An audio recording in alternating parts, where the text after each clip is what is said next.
народный лекарь Никон Алексеевич Васильев. Во время съемок ему было уже 98 лет. Сейчас его нет в живых, но память о нем, об этом уникальном человеке, жива по всей Якутии. В молодости он активно шаманил, но в 30-е годы, когда начались гонения на шаманов, перестал открыто общаться с духами. Однако свою лечебную практику он не бросил. Старик Никон владел многими приемами народной медицины: массажем, коровьим рогом для кровопускания.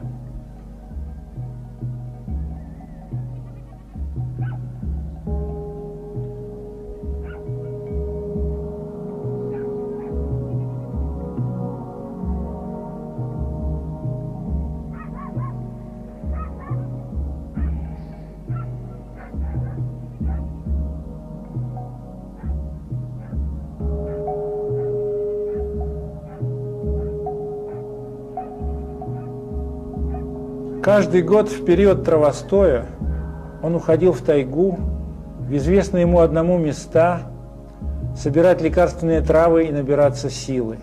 Слава старика Никона была такова, что даже специалисты-медики направляли к нему своих пациентов, и потому его дом был всегда полон.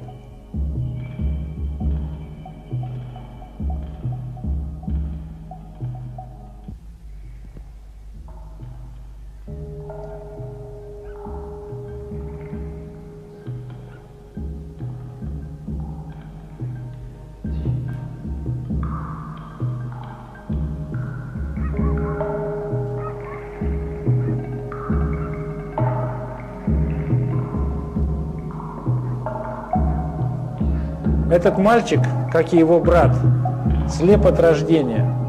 После нескольких сеансов лечения у Никона он начал различать свет и контуры предметов.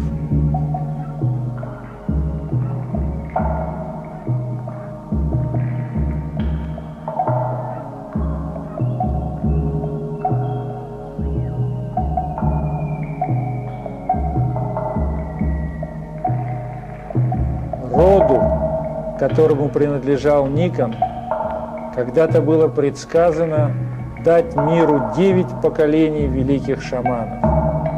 Себя он считал последним в роду, кто обладал шаманской силой.